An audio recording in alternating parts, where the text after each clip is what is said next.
Welcome everyone to another episode of Positively Trek. My name is Barry, and with me as always is Dan the Man Gunther. How you doing, Dan? Hey Barry, doing really well. Dreaming of faster than light propulsion today.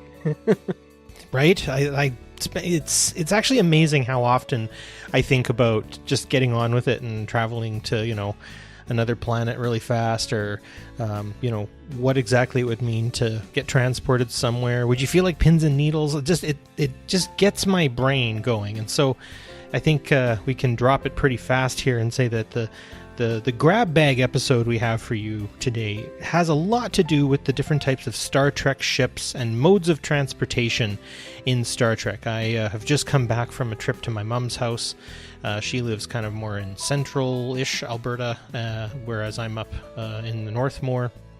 And there really came a point where I didn't want to be on the road anymore, and was like, man, if I could just transport to her house and just do it that way, I mean, I guess it would mean that you couldn't miss dates quite as easily or anything like that, or whatnot. I mean, certain conveniences, but boy, I sure could have gotten into that convenience on that little bit there. So I always wonder about things like that. Like, what would the world be like if you could transport places? And my brain goes to all kinds of different things, like those fun little things you encounter on the way to somewhere. Would that be lost if we were beaming around the world all the time? And like, I don't know. It's like, I want to go to Paris, and I disappear in Grand Prairie and appear in Paris. I mean, part of me would definitely not miss a 3-hour layover at some, airport somewhere, but I don't know. Pearson. Yeah. Sorry, who said that? Yeah, and it reminds me actually of when the railroad was becoming a thing around the world and people were starting to travel on faster and faster moving trains. It was postulated that there would be a certain speed that people would reach. And I don't remember this. I was spending so much more time researching Star Trek stuff, and this literally just came to mind, so I don't have the exact numbers. But there was actually a postulated speed that if it went any higher, it would suck all the air out, and everyone inside of the train cars would suffocate because the train was moving too fast. And I think they had it at like 120 miles an hour or something like that, which we scoff at these days. But I have also, while driving a car, thought, like, imagine just like bringing a person from the 1700s, early 1700s, putting them in a car and driving at highway speed, and how just panicked they would probably be at just immediately moving that fast. It would be panic-inducing, disorienting, much like the way my dog is. Every time we put her in her kennel in the car, there's usually about an hour to hour and a half window where she will puke because she just spends all of her time trying to resist. Like, she'll kind of try to resist against the car's motion because I think she feels like if she can resist it, she can stop it, but you can't stop that much momentum. They're sweet little dog, but and then she ends up puking, which is always a delight. Oh, poor little. The doggy physicists haven't quite cracked that one yet, but no. I guess it kind of reminds me of Zefram Cochrane when he's going at warp speed and he's like flipping out, whereas Riker and Geordi are just chuckling behind him because they know what's happening. I imagine it'd be something like that. Yeah, I guess with every like advancement or change or moving into something more convenient, there's always going to be that you're leaving something behind, right? Like the freeway system. Now suddenly Route 66 and all of those communities, they're just all getting bypassed and stuff in the States. And like every incremental advancement, if you want to put it that way, or every incremental change that we move along, you're going to leave something behind. You're going to lose something for everything that you gain. So, You're absolutely right. You've got me philosophical today. Yeah, well, I like to do that. My wife asked me if I have an off button just the other day on that because I've thought about that a lot too. As some of you may know, I've for the last over a decade I've had a very long commute to my place of work, 45 minutes about each way. And I mean, it's meant that I've been able to listen to a lot of podcasts and listen to a lot of audiobooks and all that sort of stuff, which is great, and get a lot of, thinking done while I'm paying attention to the spectrum of responsibility in front of me. But I do have to say that, like, when you are traveling at those speeds and stuff like that, you have to be on. And it harkens me back to when I lived in UK and I rode trains. I rode trains everywhere. Mm-hmm. And it really puts a different spin on travel. I actually looked forward more to traveling by train personally.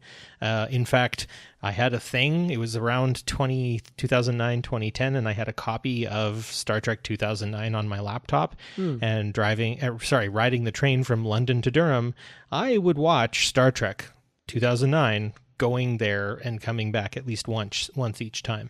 And wow. I'd have my little sausage pasty, and I would have some kind of like old Jamaican ginger beer or something, or some crisps with me, and a book to read. And it was lovely. I really love traveling. It's like kind of like getting food cooked for you. I really like it when someone else is doing the driving.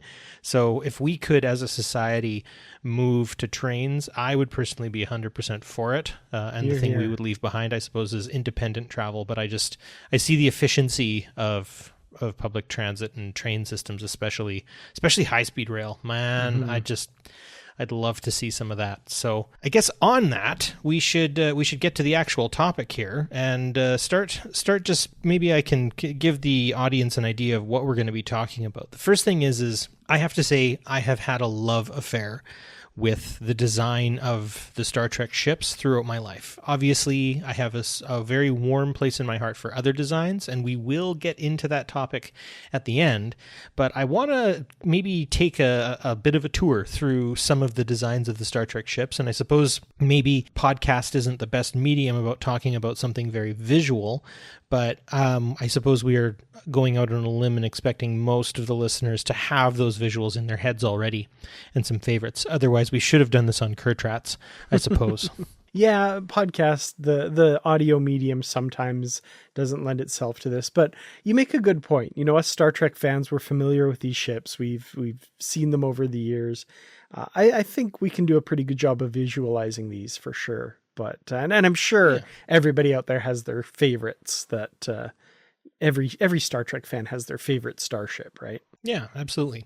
And the second one is we want to talk a bit about getting around. So the different types of getting around, if it's within the ship, if it's outside of the ship, the very different ways that ships will propel themselves, or I guess semi-teleport, all of that stuff. And then finally, we're going to just compare Star Trek ships to other franchises. And I'm guessing you can probably guess some of the gimmies, I suppose, but there will be hopefully some surprises in there as well. So starting off, I want to maybe talk a bit about Matt Jefferies, Matt Jefferies, that is, and Phi, funny equal sign, I don't know, I've only read these things, I haven't actually seen it, 1.618, also known as the golden ratio. So basically, Matt Jefferies was an aircraft designer. He was extremely meticulous from the research that I've been looking into. He was very much looking for something that wasn't just a rocket ship that emitted smoke or any of those sorts of things. And it had to have a certain visual aesthetic appeal. And I don't know, I think sometimes the simplicity of the 1960s design can be like, oh, it's just a couple of tubes put together and all this sort of stuff. But if you really think about the lasting legacy of the Jefferies design, it is the common thread that exists between all of the, well, at least Federation starships, and to some degree I would say Klingon as well, because his design of the Klingon ships was also based on, I guess sort of Klingon-Romulan ships was based on that golden ratio as well. And I think the best way I can explain it is, I used to play one of the Star Trek app games, the one with like the cards, I forget which one it is, Star Trek Timelines, I think it was called. And usually, like, there wasn't like blinding space combat or anything, and typically your ship was just parked somewhere between like the ship and then there's like a really cool background depending on wherever you were. And I always found myself, especially with the TNG era Enterprise, I'd just be using my thumb to like move the camera around, and just I remember thinking to myself, like, this thing's beautiful no matter which angle I give it. I'm looking at it from the rear, I'm looking at it from underneath, I'm looking at it, 45-degree angle down and slightly to the left. Any certain way you look at that ship, it's gorgeous. And maybe, again, I have a serious bias in that respect, but it does lend itself to a certain type of symmetry that your eye just can't really look away from. It's something that really does have a gorgeousness to it. I think about the way it's even portrayed on Star Trek the Animated Series. I really feel like they got their rulers out, right? Because you can't get that design wrong, right? You can always tell when someone hasn't gotten the Enterprise design right. It just doesn't look right. And I guess that's the thing, is your eyes are, I guess to quote Red Letter Media, there was a saying, they said, you didn't notice, but your brain did. And I think that's the best part about this whole design that he put together. So yeah, those are some of my kind of opening salvos on the actual design of the Starship Enterprise originally, and just starting off with how just freaking gorgeous that thing is, and how it is very hard to find a bad angle on that thing. I wish you could say the same thing about myself. I'm just not that symmetrical. Yeah, I absolutely agree. Just an absolutely iconic design that, what's that saying? Everything that comes afterwards stands on the shoulders of giants, right? This design, and especially when you consider, like, every Star Trek design that has come afterwards, as far as Starfleet ships go, they're based on this, right? Like, this is the starting point. Even some of the more wild designs, like the Defiant and all that sort of stuff, we'll get to. But this was the prototype, the original Star Trek design. And when Matt Jefferies designed it, he started with nothing. The fact that this design has endured so well for nearly 60 years now is an incredible testament to, like you say, the golden ratio, how it looks perfect from just about every angle, and the feel of it. This, at the time, this city in space. It wasn't a flying saucer. It wasn't like Lost in Space. It wasn't a weird rocket thing from Flash Gordon. Flash Gordon, thank you. I was going to say Captain Proton. I'm like, nope, that's the Flash Gordon pastiche. But same difference, right? But yeah, it's not that. It really, like, I'm biased, of course. I love Star Trek. It's my first love when it comes to media and stuff. But I think you can also take the debut of the Enterprise on the screen as this inflection point from where science fiction before it and science fiction after it, at least as far as filmed science fiction goes, it really was this sea change for the entire thing, where now suddenly this is something that's taken a little bit more seriously. This looks real and feels real, and a lot of that is down to the design of the Enterprise. Well, and to build on that, it very much has set the tone for what future, quote unquote, looks like. I mean, we can talk about how Star Trek, kind of foresaw us with tablets in our hands that had, little beep boopy screens on it and stuff, right? The PADD, and how that's basically become the iPad, or, tablets and all that sort of stuff. Self-opening doors, tricorders, saying the name of the computer and then it doing what you say with, I can't say their names, either of the two licensed people who you talk to get your information, because I have one of them right next to me and the other one's in earshot, and if I say either of their names, they will respond. They're always listening, Barry. Yeah. No, and I have mine shut off. It's actually the other phone that's sitting down here that will answer me. Yeah, no, but you're right. Even my phone's listening to me, even though I have it shut off, of course. But the idea that, we have a lot of very realistic, futuristic aspects. But I think when you think about,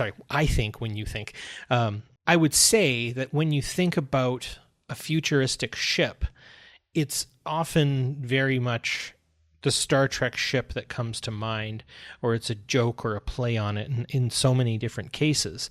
Now, that's not to say that other franchises would follow suit necessarily, but I do have to say that Matt Jefferies didn't just design a ship, he created an entire genre. It's very much like in the 60s we saw a lot of different genres of music emerge, right? You see the emergence of punk, you see the emergence of like Motown music, even the tiniest elements of rap start to show themselves by the late 1960s. I would say that in terms of a pop cultural phenomenon, the move from, just these simple looking rocket ships that had a bit of smoke trailing behind them to Star Trek, it is very much something that completely shifts everything on its head and sets us on a trajectory to sort of look at the future and the future of space travel from this idea of Star Trek being the thing, right? Mm-hmm.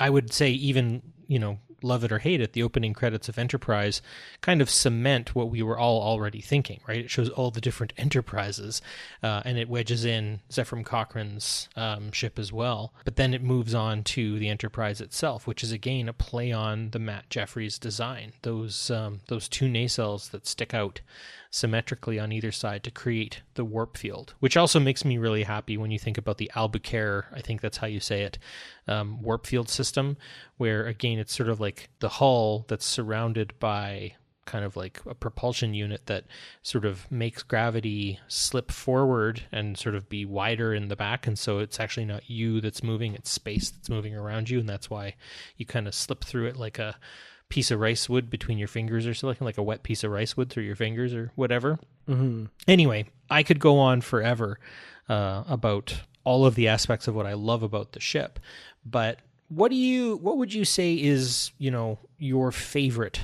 starship design from the Federation? Let's start there. Well, for me, I have to always come back to the refit Enterprise, or the Enterprise A, that upgraded Constitution class that we were introduced to in the motion picture and saw through the original Star Trek films.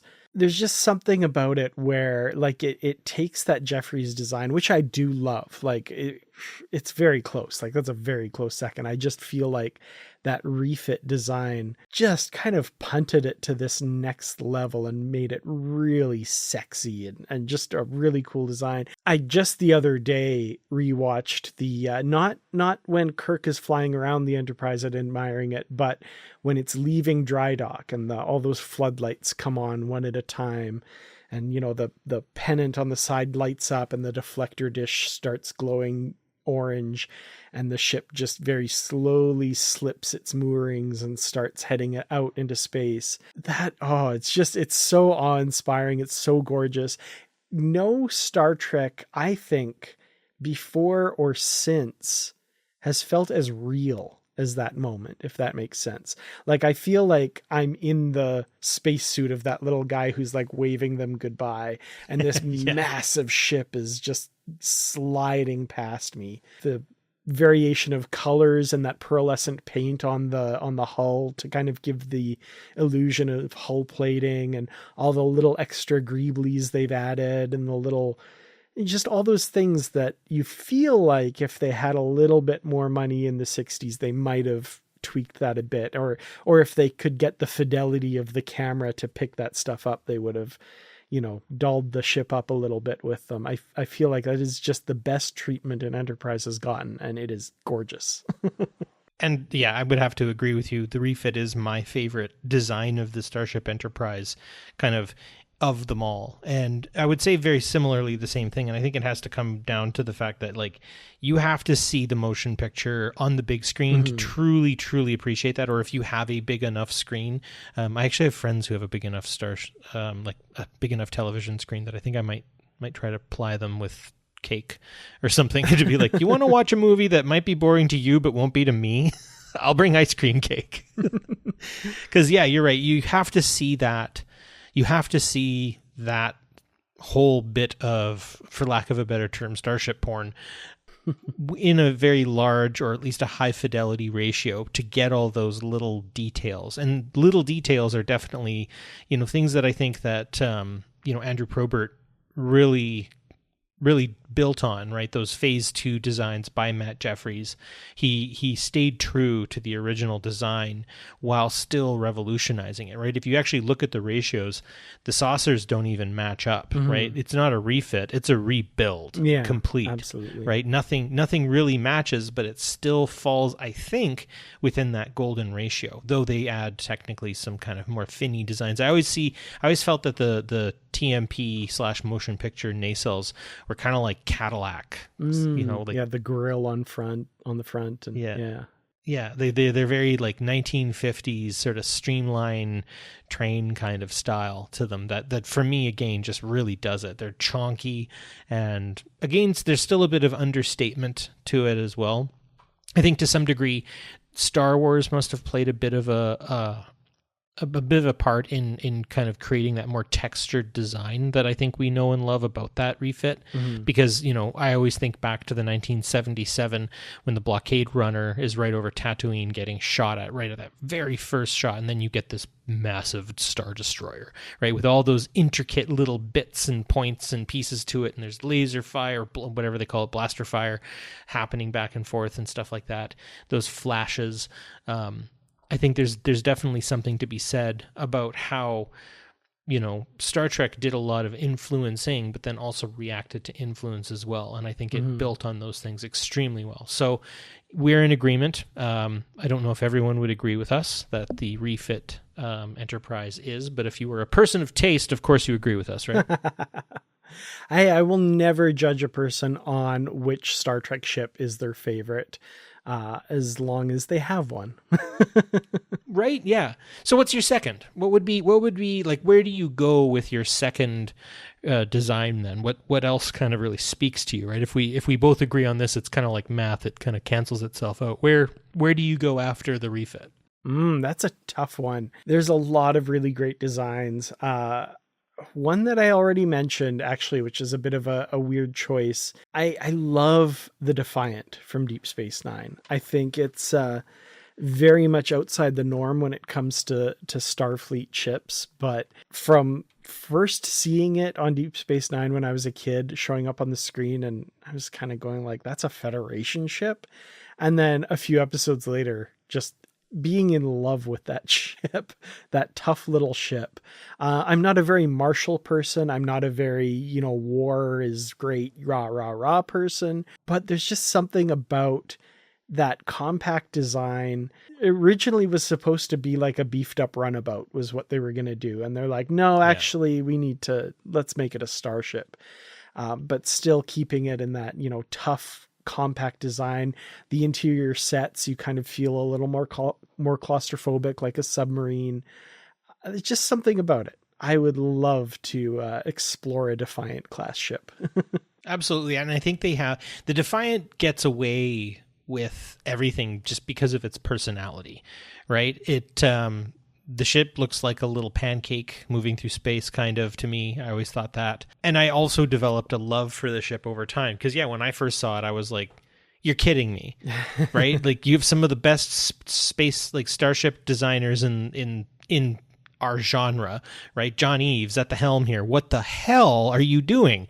And, yeah, you're right. I think it's over time. It starts to kind of grow on you. And I think it has a lot to do with the crew inside of the ship that makes the ship worthwhile in a lot of ways. If you had a lesser cast, I don't think the Defiant would have flown quite as well. Pun intended, I guess. You know, the fact that Worf sleeps on it, right? The fact that it you know, kind of semi gets saved / saves the day to some degree when it's fighting the Borg. I mean, that's what it was originally designed for. And I always thought to myself, it would actually be a pretty good shape to go up against a cube because it could get right up against it, right? And it's got the ablative armor and stuff like that. It could kind of suction itself on like a little leech. The ship that actually it reminds me most of outside of the genre, and not completely, but to some degree, is Boba Fett's ship in Star Wars. If anyone's familiar, his ship kind of lays down on its back when it lands, and then when it gets up, it kind of moves like a person with legs would, I guess is the best way to put it. It's a very strange design, and it's kind of hard to look at, but the more you think about it, the more you like it. The more you see it, the more you're like, that's kind of interesting, and I like it now. I think there's another Star Wars ship, the B-Wing, I think also kind of follows a similar sort of odd design that ultimately is kind of cool when it's in action. Yeah. I guess for me, to kind of stick with John Eves, for me, it's the Enterprise E. The Enterprise E is, again, kind of a Marshall ship. It's not exactly the same as the Enterprise D, which always kind of feels like, you know, home. It's carpeted. That audaciously gigantic saucer section is fun, right? Again, city in space is really the idea you get out of the D, whereas the E definitely comes more into that we've encountered the Borg, we've encountered a lot of, meanies out there. We can't necessarily have these big Cadillacs in space anymore. We need something a little more efficient, right? I like the kind of triangular shapes that show up on the nacelles, that kind of cloudy Bassard collector that I really enjoy. Actually, one of the STLVs, there was a guy from Germany who built an Enterprise E out of like some kind of poster board. It was brilliant, the work he did. Maybe I'll share that on the Facebook for people just to see, because I did kind of with my phone, like a little flyby of it. There's a lot to be said about, it kind of doesn't have a neck to it ultimately, the E design, and so it doesn't really follow that golden ratio, and it's a very long ship as well. If you really think about it, the nacelles kind of take up a lot of that space. But what I do like about it does feel a lot more kind of like a warship, like it would fit inside of that kind of Defiant style, and they kind of complement each other in a lot of ways, in my opinion. Mm-hmm. I also love the Aztec style of armor that it has on it as well, the plating, which again kind of gives that texture and detail. The only thing I don't really like about the E is its bridge. I find its bridge kind of looks more like a cafeteria to me. It's very spread out. I don't quite like it as much. If you go into Star Trek Online, those kind of larger bridges are kind of fine. They sort of iron out some of those weird details and stuff. I much prefer that kind of encapsulated design that, say, like, the original series had. Obviously you see that in the movies, and then you see that on the B, and you see it on the D, whereas the E is just way too spread out to me. I just don't like it. Like, I feel like, I don't know, like I said, it kind of feels like a cafeteria. Everyone's facing one way though. Yeah. I do want to bring up one moment that kind of brings our two second favorite ships together. Of course, the scene in First Contact, right, where the Defiant Worf's about to ram it into the Borg cube, and the Enterprise E comes in and beams the Defiant survivors aboard. I will note, I love the dialogue in that scene, if I can just do an aside here. The Defiant's losing life support. Bridge to Transporter Room 3, beam the Defiant survivors aboard. Captain, the Admiral's ship has been destroyed. They're focused on the Defiant, and whoops, oh yeah, the Admiral. Oh, okay, well, I'll take command then. Anyway, I do want to say, I remember when First Contact came out, a lot of people were kind of going like, oh, the Defiant is supposed to be this Borg fighting ship. Why is it getting its butt kicked? A little bit of trivia. This kind of wasn't made apparent in the final version of the film, but a more extended bit of the script would have kind of explained that a bit. If you listen to the radio chatter at the beginning, the Defiant is part of that initial wave that meets the Borg ship in the Typhon sector. There's kind of a running battle from there to Earth, and the Defiant is the only surviving ship from that initial encounter. The rest of the fleet has been, reinforced and replaced, and the Defiant was the only ship that was still standing from that initial force. So just wanted to kind of get out in front of the criticism of one of my favorite ships there. Got to defend Worf and his honor there. So I didn't know that, and actually that kind of makes Worf even more. And Worf and the guy at the helm, he was what's his face on Parks and Recreation. Yeah. Yeah. Adam Scott is the actor, and famously he's mentioned this role before. It's just Defiant Helmsman is the name of the character he played. So he always likes that, because he takes it not only as the name of the ship, but his demeanor. He was the Defiant Helmsman. I love it. Oh man. No, and so we kind of again sort of marry eras, and maybe it has a lot to do with our age, because this really does kind of pinpoint us as teenagers in the late 90s. Now known as elder millennials. Elder millennials, here we are. Great.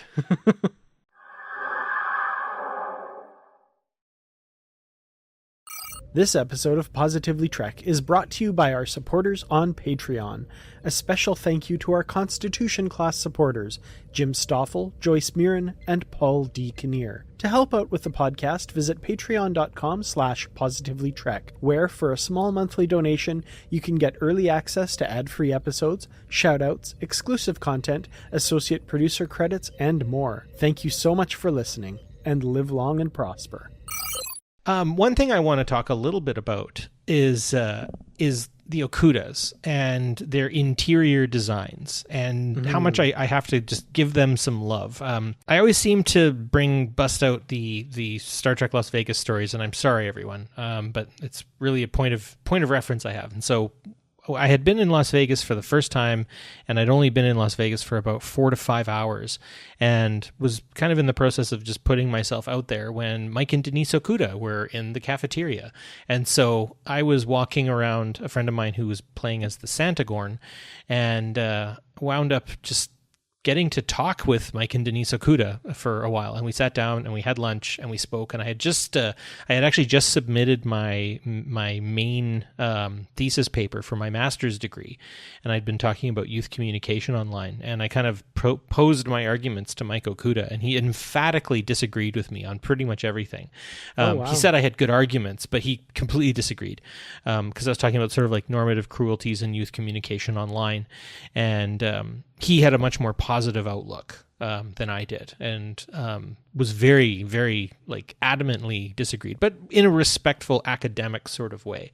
But I did sort of ask him, what sort of things would you want to do with, how things look, in terms of Star Trek now? And he rightly said, like, not much. He said, like, we really tried to make it look futuristic for the time that it was. And I would argue very much that Mike and Denise Okuda sometimes wind up sort of the unsung heroes, because we're always talking about the outsides of the ships, whereas, if you like the way the bridge looks, it's Mike and Denise Okuda in at least our generation of time, the elder millennial generation of time, of why those ships' designs on the inside look the way they do and why they look so good. And I think the user interfaces always looked believable to me. The way the screens were set, the way people, it didn't feel as much like a submarine anymore. It actually felt a lot more like a naval ship, right? Where people would be at screens, or mission control, shall we say, to some degree as well. So just a quick little shout out to the Okudas and their design. Yeah. And very, I think, and I mean, like you say, we come from a particular generation, a particular time. Maybe younger people today wouldn't necessarily agree with me, but I feel like those designs on the Enterprise D bridge and stuff, they feel very timeless to me. Absolutely. Again, others might disagree, but to that point a little bit, bringing the Okudas and Doug Drexler and folks like that back for Star Trek Picard, notably seasons 2 and 3, with the bridge of the U.S.S. Stargazer and Titan. Just gorgeous work that they did there. And how cool must it have been for them to bring these designs that they originally did with, colored films behind plexiglass with lights lighting them up behind, to actual tactile interface touchpads that you could interact with on, the Stargazer and the Titan. That must have been a really cool moment to see those designs kind of realized in a way that you could interact with beyond just the way they kind of did it in post on TNG and DS9 and Voyager, right? Absolutely. Yeah, and obviously LCARS for me is something that I quite love. It's I don't know how efficient it truly is. I actually had a Samsung tablet back in the day that I put the LCARS skin. I downloaded it, and it just completely slowed down the interface and didn't really work very well. And was that whoever designed System 47 or something like that? I think so, yeah. Yeah. Mad shout out to the people who did it. Here. It's just we don't necessarily have the same kind of software clout as others would, and as much as it sort of was a real lovely nod to our fandom, it just was too difficult for me to use. So clunky. Well, another design I want to bring up, just because you brought up the Enterprise E, the Voyager A from the recent season 2 of Star Trek Prodigy, which really kind of melds the Intrepid class Voyager from Star Trek Voyager and the Enterprise E Sovereign class design elements. Lamar class special science vessel. Just gorgeous. I love that design. I love it too. And again, it's amazing what you can do when it's just a 3D model, CGI style, right? I mean, even thinking about the different looks of the Enterprise E when it goes from being a conventional model to a 3D CGI model, it's something that you can just get away with so much. And it is a lovely marriage of design, and I feel like it has again a semi-familiarity to it. Was it simply just the Voyager /E meld there, or was there something more to that? There was some more to that. It wasn't just like Sovereign class nacelles slapped on the Voyager. It definitely had its own feel and look to it. It had the kind of the primary and secondary hull have kind of that basic Voyager shape, but with different textures and different kind of looks to the bridge and all the proportions that sort of stuff. Were different. Yeah, and the Sovereign style nacelles had the design elements of it, but they were kind of flattened a bit, and it really fit together well. I think it's. Do we know who designed that? I'm not sure. I was trying to find that out, but it's that information is just not anywhere that I can easily find it anyway. Yeah, definitely.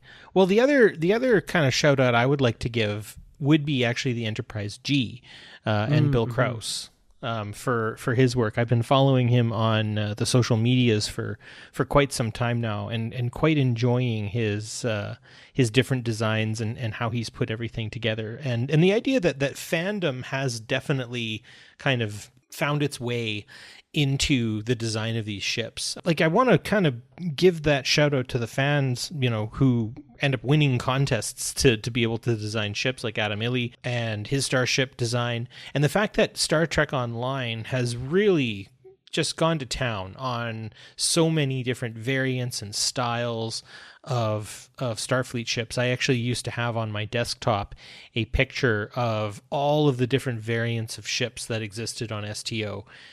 Though I haven't really played a lot of STO, I have to say I've kind of watched it sort of from the sidelines, especially when it came to the ship designs.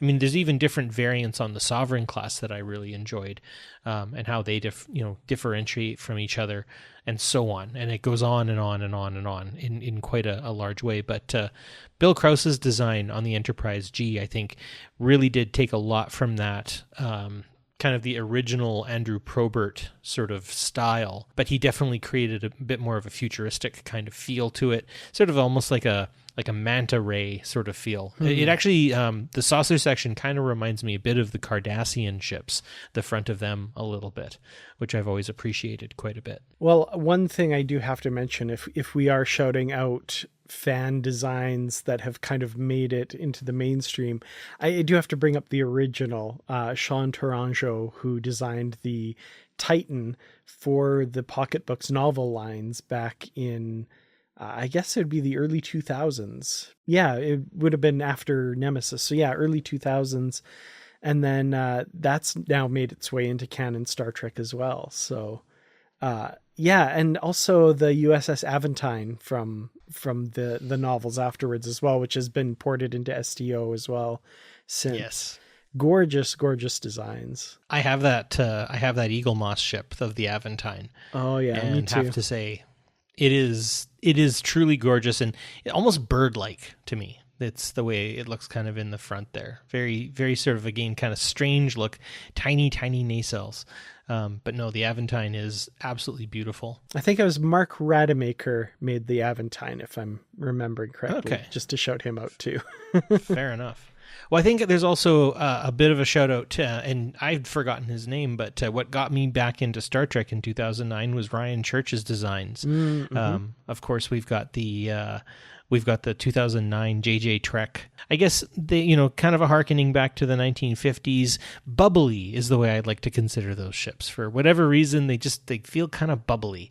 Is the word I would use for them. Kind of tighter sort of designs. Big though, really big in comparison. Yeah. Well, I'm gonna put my nerd hat on here and say the warp nacelles are too big, they're too close together, and the secondary hull is pushed too far forward. Humph.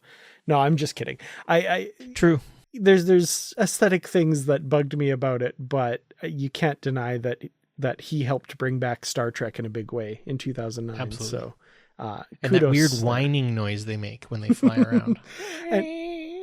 Yeah, that too. And then every time it flies by, you hear just one sound from the bridge for some reason, though.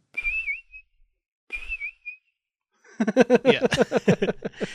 One thing that I do like, and this is a real nerd hat moment, is when they're headed to Vulcan to assist and whatever, and they're all popping off into warp. That poke, poke, poke. Oh my gosh, for whatever reason, I'm just like, yes, that is it. That's the way. That is so cool. That is really the way cool. they just sort of, the way they would just kind of pop and be gone. That always really got me. And then Into Darkness, for some reason, they added weird contrails, and I'm like, stop that. Well, they did that in the movies as well at certain points too, right? The little rainbows and all that sort of stuff. The rainbows I didn't mind, but like they did this weird thing. Sorry, this is my nerd rant again, but like it would go into warp and the camera would follow like into these contrails, and you'd hear like this tinkling, like that's left behind little ice crystals or something, and I'm like, no.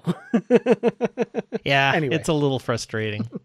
Well, any other points you want to bring up on the designs of the ships? I think we've done a pretty good job of kind of working our way through favorite designs and all of that. I mean, I guess we could get into the Enterprise B / Excelsior, I would say the hardest working extra ship in Star Trek, always showing up all the time. Yeah. I always loved it when it was in the big fight with the Dominion, and that one's like kind of cartwheeling away as it's been damaged really badly. Yeah. For whatever reason, that was always kind of a badass shot of the of an Excelsior class just getting owned, sadly, but at the same time, love those ships.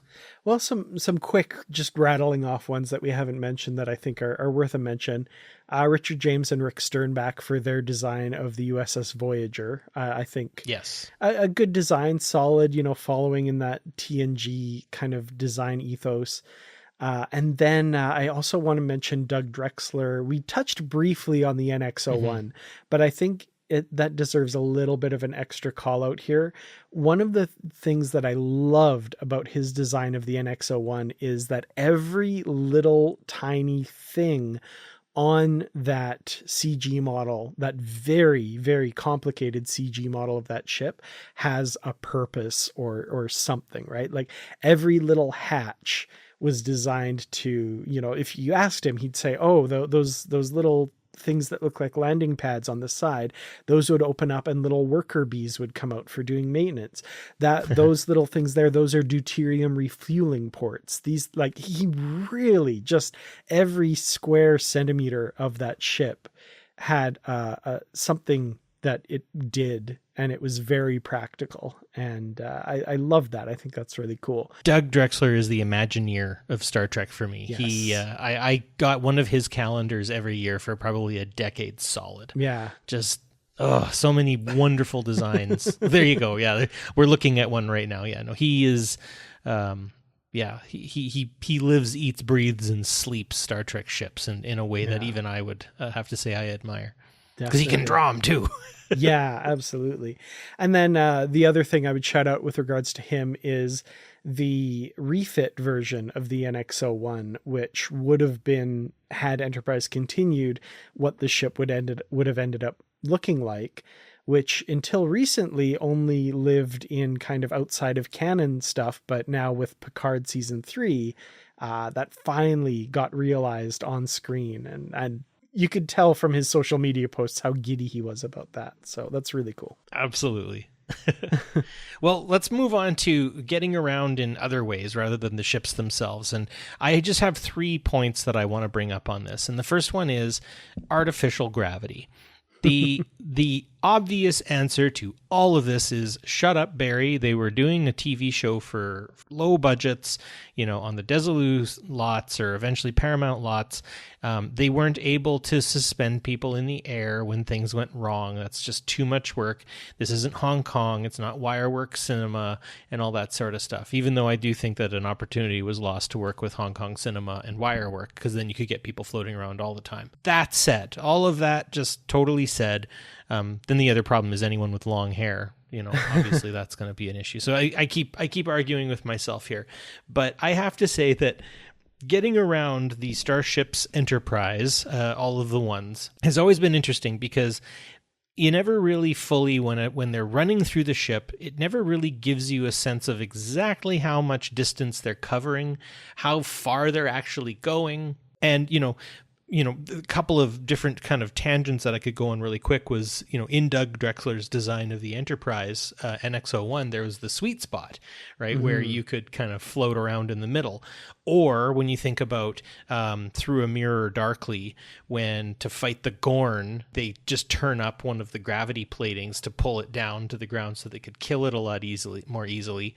Versus, you and I talking in Disaster about when all the power goes off in the ships. Why isn't everyone floating around?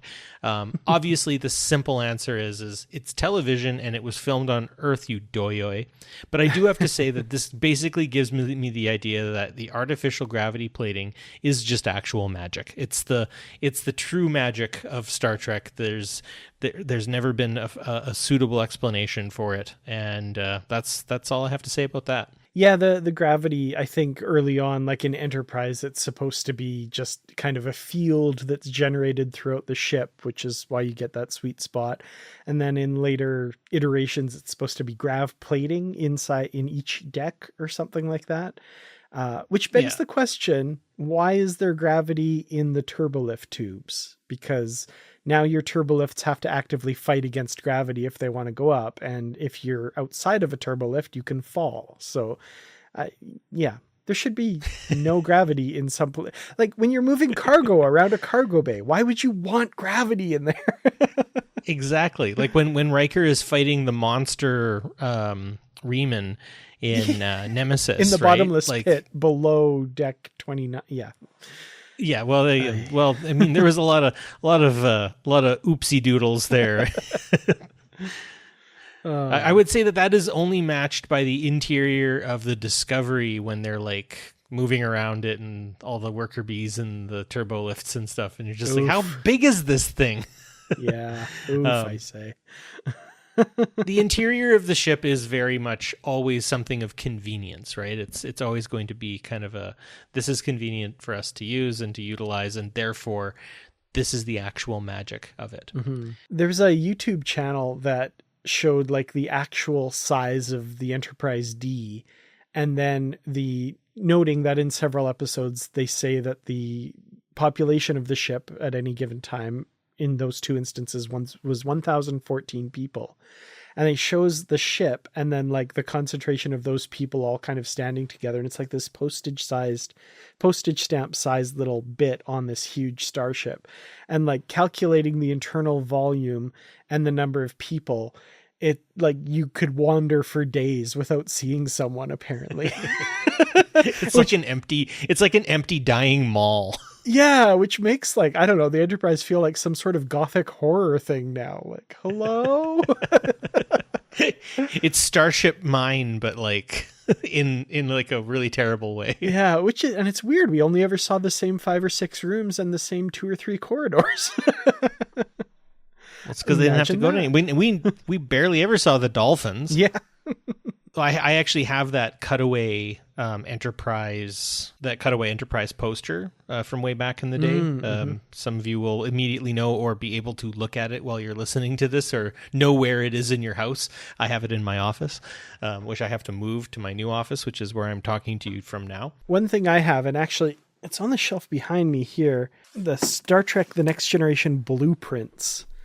Oh, yeah. Which is ridiculous. It's deck by deck. Like at some point they run out of things. They're like, okay, well, here's another lounge. Here's another supplemental engineering room. Like this is one deck.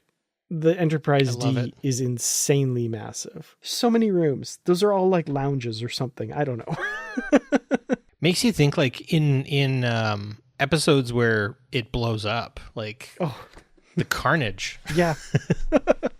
Maybe we'll talk a little bit quickly about the deflector arrays, and I think that was a really good workaround as well. There's obviously going to be little tiny particles in space that you're going to run into from time to time, especially moving at impulse.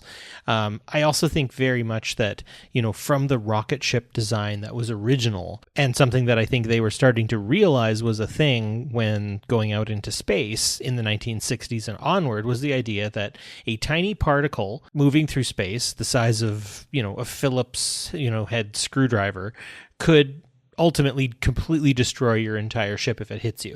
Mm-hmm. And I think that's important to consider. And the way they worked through that, again, I think is a very interesting thing, that this array kind of creates sort of something, it's what projects the shields outwardly as well. But also, all those tiny little particles that could completely destroy your ship are now getting deflected quite easily. Mm-hmm. And that shows up again, obviously other sci-fi, notably Star Wars, uses that concept as well with deflector shields and everything like that. And you actually see in later iterations of Star Wars what happens when you collide with a deflector shield. It ain't pretty.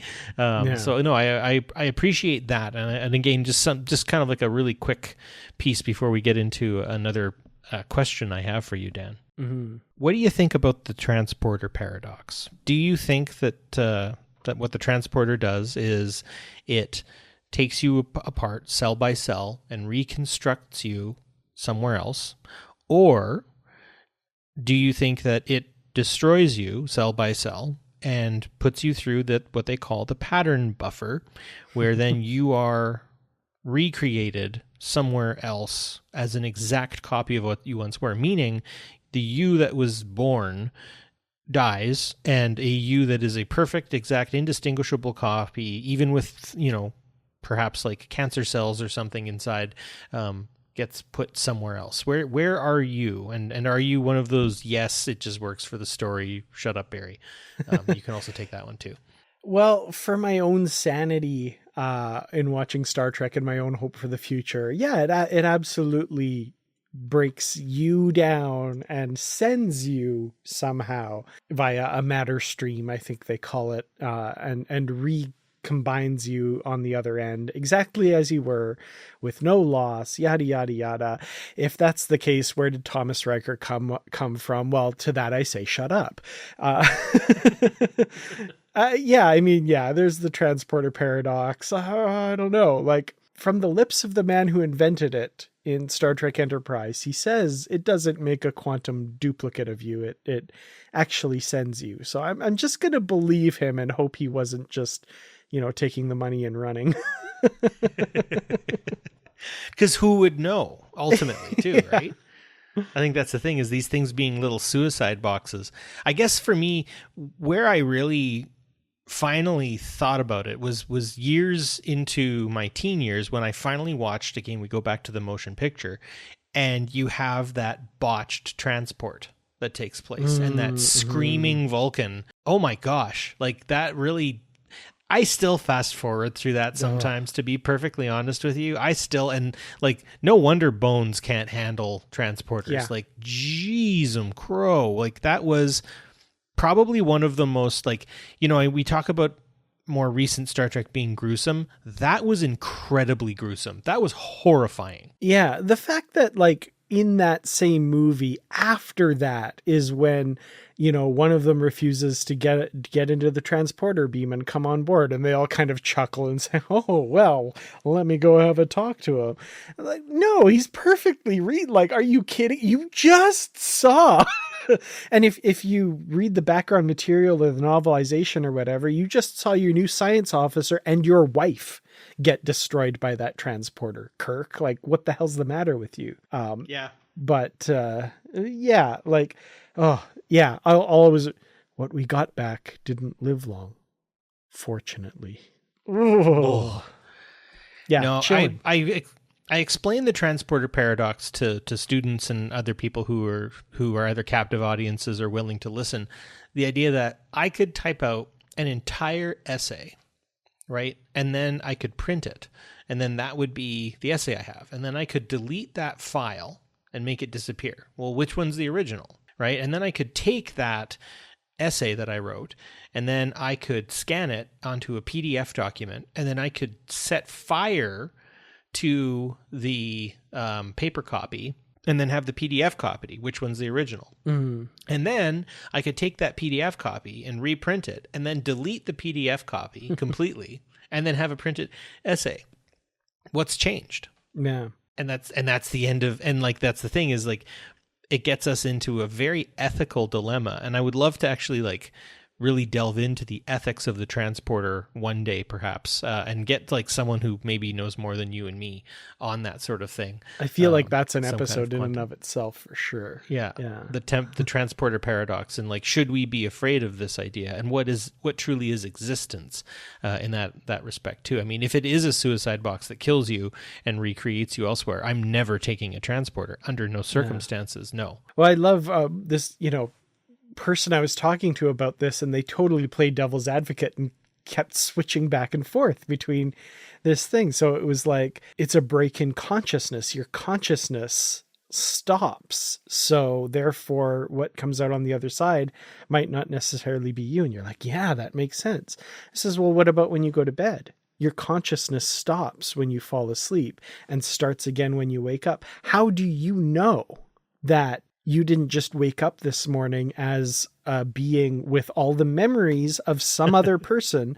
That what if you just were born this morning and you have no idea, you don't know? And I was like, oh yeah. So it gets to some fun places, that argument. Isn't that like the flying spaghetti monster creationism theory, that the entire universe was created 45 minutes ago and everything before that is an implanted memory? Prove it wrong. I know that's not how proof works, but no.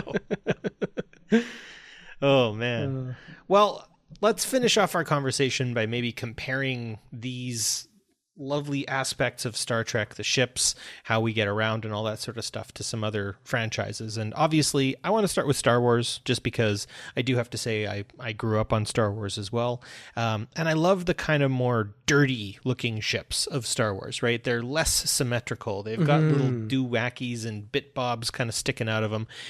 They seem a little more like the International Space Station, right? It's kind of cobbled together a little bit, versus the new Chinese space station, which looks like you could like set your watch to it. It's so kind of perfect in the way it was designed.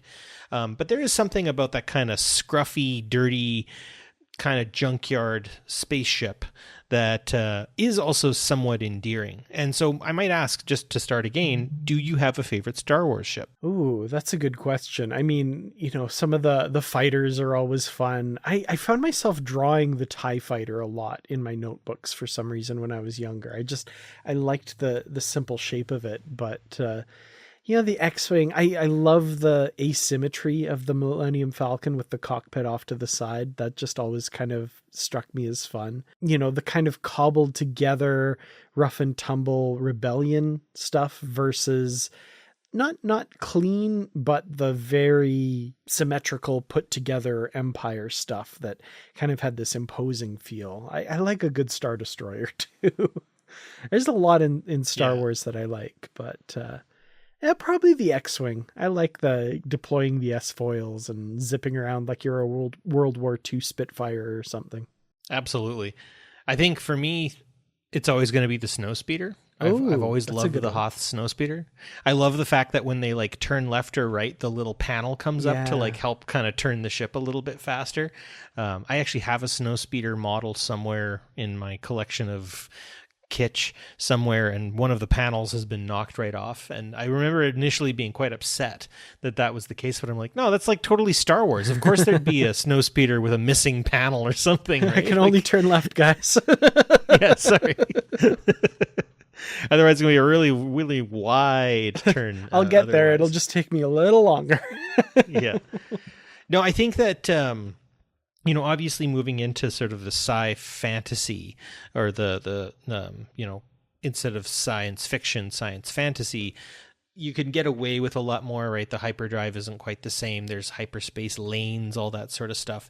And then, like we said, there is sort of a personality that gets drawn upon when you look at, say, an Empire versus a Republic ship or a Rebellion ship or whatever you want to call it. And I know they've done a lot more work on that recently.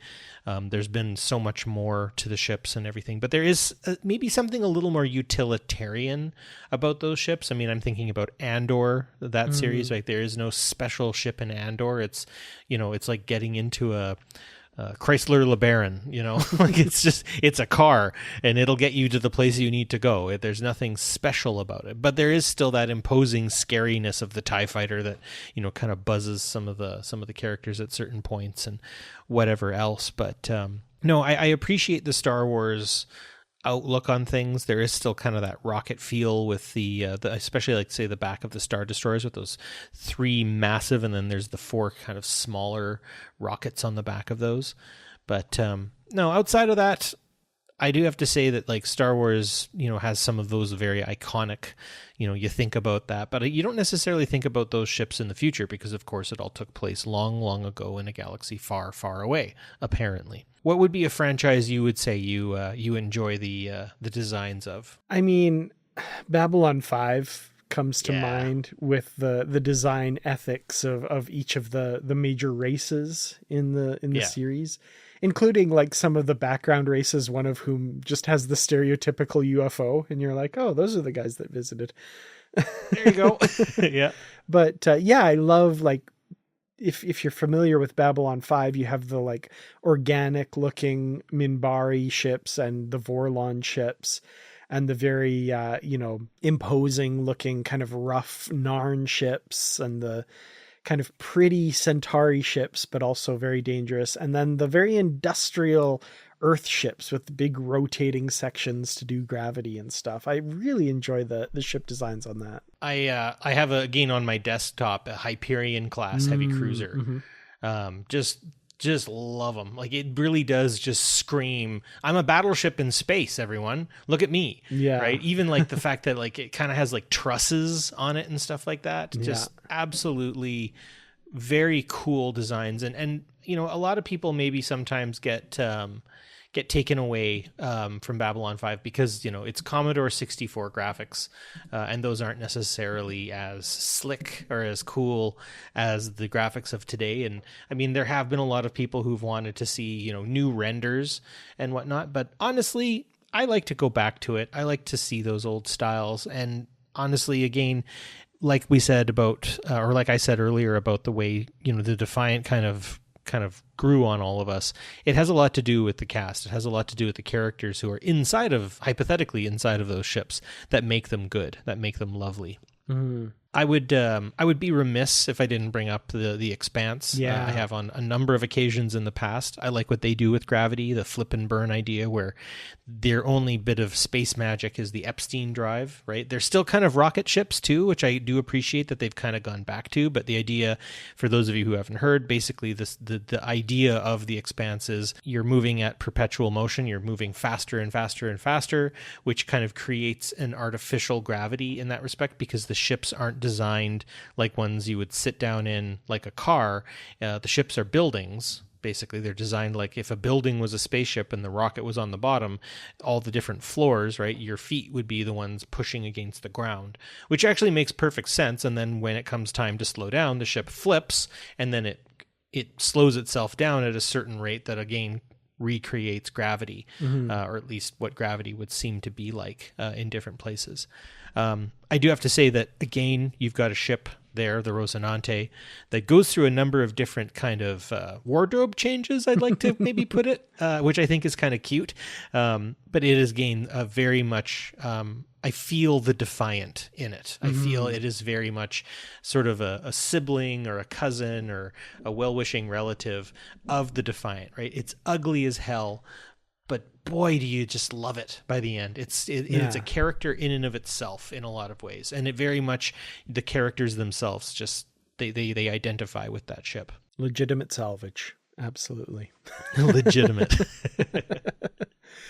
I want to shout out one that maybe gets overlooked every once in a while as far as the ship technology goes. Yeah. And that's Stargate. If you watch those series, so Stargate SG-1 and Stargate Atlantis, notably, and also Stargate Universe as well, but the ships that kind of come out of the later years of that, as Earth kind of starts to get its own ships and become part of the interstellar universe that way. The one thing that I love about those ships is the technology in them. Everything in it you can trace back to some earlier episode where they were just going through the Stargate, exploring worlds, gathering technology to fight the Goa'uld. All of the technology on the Earth ships, so the United States ships, the Prometheus, the Daedalus, the Odyssey, and the Russian ship, the Korolev, and the Chinese ship, the Sun Tzu, they all of that technology is from the missions of the SG teams in those early days, building Earth's technology, and it evolves over the course of a series in a way that not a lot of shows do. And I love that kind of, we're building an interstellar civilization from the ground up. And how do we do that? What would that look like? And these ships are kind of aircraft carriers in space, basically, as they get up. And again, very rooted in military. It's all controlled by the U.S. Air Force and stuff. So there's some of that which I kind of turn my nose up at a little bit, but it's still a heck of a fun show, and I love seeing those ships in action. I can appreciate that, and I just did a little image search on them, and I kind of get a bit of a Starship Troopers vibe from them. Maybe I can see that on first glance. I mean, I would be remiss if I didn't bring up Red Dwarf, a wackily gigantic ship. It's an enormous mining vessel, kind of very much along the lines of the Nostromo. But I mean, I think to myself in a lot of ways, and maybe this is kind of goes against Battlestar Galactica and Star Wars for having their little fighter ships going around. Honestly, space is big. And it would be somewhat impractical to have little fighters zipping around. It would make a lot more sense to have massive ships with massive arrays going at each other, shooting at each other at great distances. I've often thought about that myself as well in terms of space combat itself. Much like real naval combat right now, you typically don't see your enemy with your eyeballs. You see them with your sensors and your arrays and everything else, and you're actually like calculating your firing on like the curvature of the Earth and stuff like that. So I would assume the same thing would happen with like, gravimetric parallax and different gravity wells and trajectory and like having to make calculations for the speed of light and everything else like that in terms of battle. But I do appreciate the idea that Red Dwarf was just stupidly huge in a lot of ways. And then also, Firefly, not everybody likes the show, but I do have to say that like the ship itself, again, kind of grew on me a little bit. I liked it. Yeah. It was, again, very ugly, but at the same time, it was a nice ship to have. But the last little piece I want to talk a bit about is a ship that I don't think gets a lot of love out there, and it really, really should. And that's the Planet Express ship on Futurama. What would you have to say about the Futurama Planet Express ship and its design? Oh, lots to say about it. From the very beginning, designed as just another character in the show, right? Like if you look at its profile, it's got the Simpsons Futurama overbite. It's got a face, just like another character, right? That's not an accident. That's absolutely intentional. And just the background stuff, like the fact that it's powered by dark matter that gets shoveled into a furnace. And And apparently its faster than light drive works not by moving the ship, but by moving the universe around the ship, which Professor Farnsworth has been told by other people that's preposterous and makes no sense. But yet it works. So it reminds me of the 2009 Star Trek movie part when Scotty is shown his own schematics for ship-to-ship transport at warp, and by Spock from the future, and he's like, "Oh, I never thought of that about calculating as space is the thing that's moving," and his whole shooting a bullet with another bullet while blindfolded riding a horse thing was quite amusing. But the Futurama ship as well, talking about having its own personality. I mean, doesn't it date Bender at a certain point as well? Yeah, and I think it's voiced by Sigourney Weaver in that one, if I'm remembering correctly. Yes, excellent, perfect. Yeah. Well, I think that's. I think we've really gone through more than I would have even expected in terms of all the pieces that we love about the Star Trek ships and how they're put together and who put them together.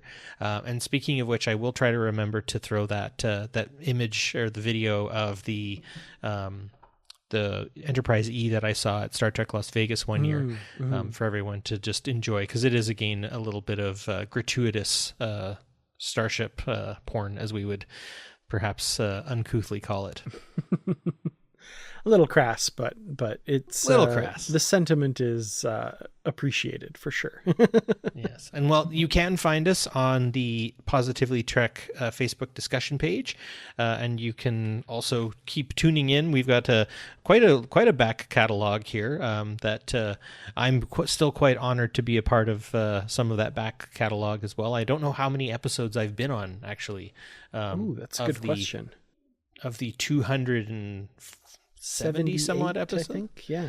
yeah. It'd be interesting to see what number I personally am at, but this it's always fun finding new things to talk about with Star Trek, and if there's ever anything you guys are interested in us talking about too, we'd be more than happy to take some requests as well. I think would be kind of neat, because as much as I like coming up with stuff and I love to hear what Dan has to bring up from time to time, we typically will chat throughout the week on what exactly we're going to do, and that usually gets me on my little rabbit holes of research and everything. Kind of scratches my research itch that I have. It's always interesting to know what other people are thinking about as well.